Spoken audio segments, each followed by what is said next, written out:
Bismillahirrahmanirrahim. Assalamualaikum warahmatullahi wabarakatuh.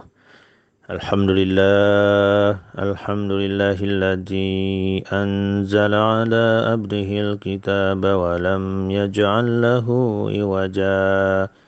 Alhamdulillahilladzi khalaqas samawati wal ard wa ja'ala adh-dhulumati wan nur thumma alladhina kafaru bi rabbihim ya'dilun. Allahumma salli ala Sayyidina Muhammad wa ala ali Sayyidina Muhammad. Alhamdulillah. Saudaraku, mari kita lanjutkan pelajaran kita tentang sifat dan asma Allah. Kali ini yang ke-62, Al-Hayyu, yang maha hidup. Dalam Al-Quran, kata Hayyu ditemukan sebanyak 19 kali. 5 diantaranya menyifati manusia dan 14 dalam konteks pembicaraan tentang Allah. Di antara 14 kata tersebut, 5 kata menguraikan sifat Allah. Al-Hayyu artinya hidup. Ia adalah lawan dari kata al-maut atau kematian. Menurut Ibnu Faris, al-mataru, hujan, juga disebut hayyan, sebab bumi bisa hidup karenanya. Allah adalah zat yang tidak mungkin mengalami kematian. Sifat hidupnya merupakan sifat yang niscaya, mutlak, dan tidak mengalami penyusutan, kerusakan, atau peniadaan. Dalam surat Al-Furqan ayat 58 yang artinya, dan bertawakallah kepada Allah yang hidup, yang tidak mati, dan bertasbihlah dengan memujinya, dan cukuplah dia maha mengetahui dosa-dosa hambanya. Hidupnya Allah berbeda dengan hidupnya makhluk. Allah hidup tanpa kaif atau cara bagaimana caranya, dan juga tanpa aina, di mana tempatnya. Dia tidak ada dalam sesuatu dan tidak ada di atas sesuatu. Dia hidup tanpa kaif yang terbatas, tanpa aina yang terhenti, tanpa tempat singgah. Dia hidup untuk dirinya. Kehidupan Allah terlepas dari pembatasan waktu, tidak seperti kehidupan makhluk yang diusahakan dan dibatasi oleh titik permulaan dan titik akhir. Kehidupan Allah terlepas dari definisi-definisi hidup yang dipahami oleh manusia. Imam Al-Ghazali berpendapat bahwa Allah yang maha hidup adalah Al-Fa'al Ad-Darak, yaitu maha pelaku lagi maha mengetahui dan menyadari. Allah subhanahu wa ta'ala adalah yang maha hidup karena dia mengetahui segala sesuatu.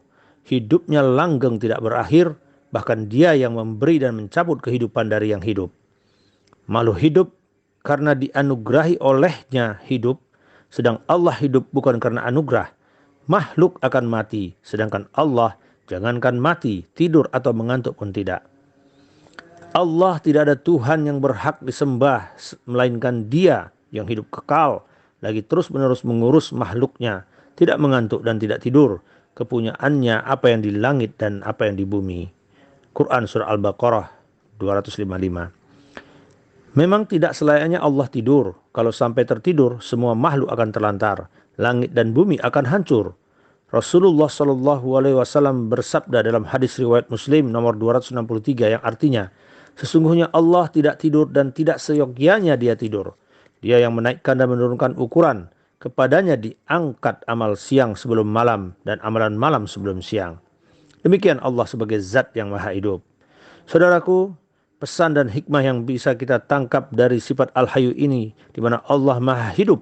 Dengan sifatnya itu, dia seolah ingin menegaskan kepada hambanya mengenai arti pentingnya memaknai kehidupan yang dijiwai oleh keimanan kepadanya. Untuk itu, maka marilah kita meraih hidup yang bermakna.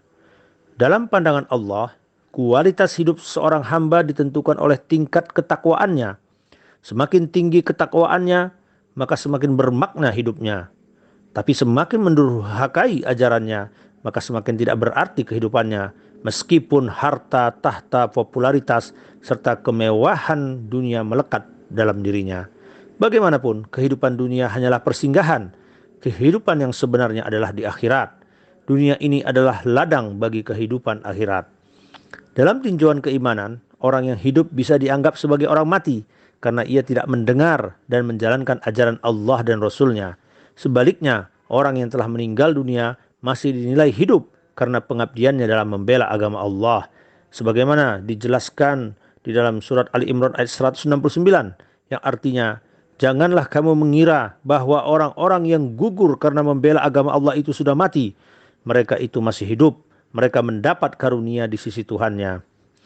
Yang kedua, hikmah yang bisa kita tangkap adalah kita mesti menghargai hak hidup orang lain. Nikmat kehidupan merupakan anugerah Allah yang maha hidup untuk semua makhluk.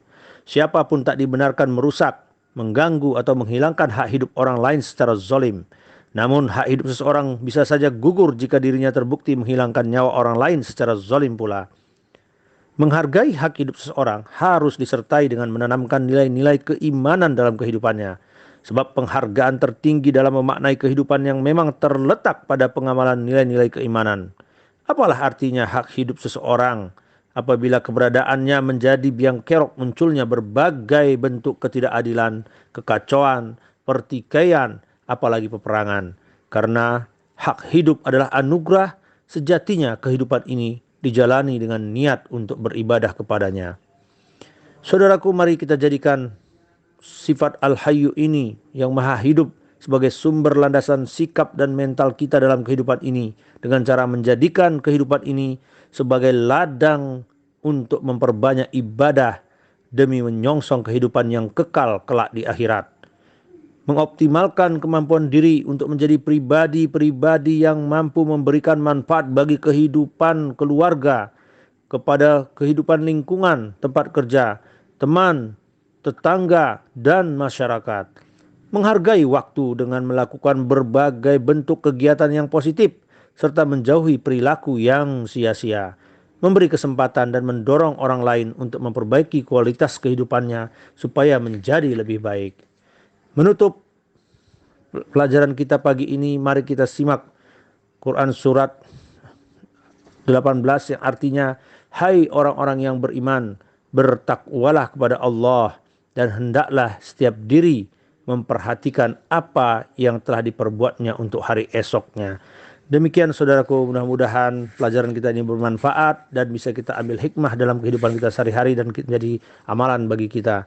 Wabillahi taufiq wal hidayah. Wassalamualaikum warahmatullahi wabarakatuh.